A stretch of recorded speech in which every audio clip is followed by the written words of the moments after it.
दयानंद सरस्वती के द्वारा वेदों की ओर लौटो नारा किस उद्देश्य से दिया गया था? समाज में फैली अज्ञानता को दूर करने के लिए और विश्व के प्रति कल्याण की भावना जगाने के लिए। समाज में व्याप्त कुरीतियों जैसे कि अंधविश्वास, पाखंड और जो भी कुप्रथा है उनको दूर करने के लिए उन्होंने नारा दिया कि जब हम वेद पढ़ेंगे तो अपनी संस्कृति के बारे में जानेंगे। पवित्र ज्ञान को प्राप्त करने के लिए संस्कृति की ओर जा रहे थे और वेदों को छोड़ रहे थे, तो उस संस्कृति को अपनाने के लिए स्वामी दयानंद ने कहा कि अपने वेद की ओर। बिरजानंद हाउस।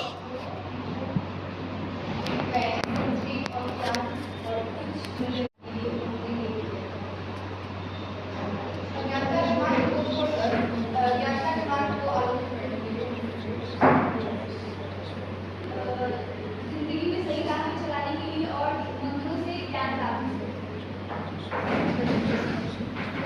शायद हमारे जीवन को सही मार्ग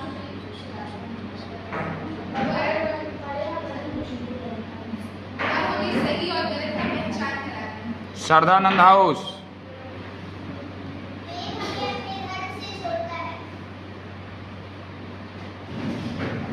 जब अंग्रेज हमारे देश में आए थे तो हम हमारे यहाँ जो भी लोग थे वो अंग्रेजों का सब कुछ अपनाने लगे थे। तो स्वामी दयानंद ने वेदों की तरफ लौटो ये कहकर उन्हें अपने धन से छोड़ने का प्रयास किया। वेद हमारे अज्ञानता को दूर करता है और हमें सही मार्ग पर चलाता है। वेद हमें अपनी धर्म और संस्कृति से जोड़ने का काम करता है। हमारे समाज में फैले अज्ञान के अंधकार को मिटाने के लिए दयानंद ने वेदों की तरफ लौटने का संदेश दिया। हमें वेद से जुड़ने का संदेश दिया। मूर्ति पूजन को सिखाया। जब भारत के दुनिया में वैदिक काल की सभी उपलब्धियां जैसे विलुप्त हो गई थी तो महर्षि दयानंद जी ने नारा दिया कि जाओ वेदों की ओर लौटो ताकि वैदिक काल की वो सभी अच्छी गुण वापस से भारत के लोग अपनाना शुरू करें।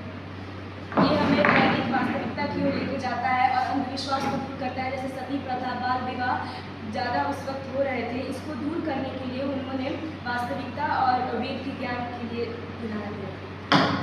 सती प्रथा और बाल विवाह जैसी चीज़ों को दूर करने के लिए उन्होंने नारा दिया।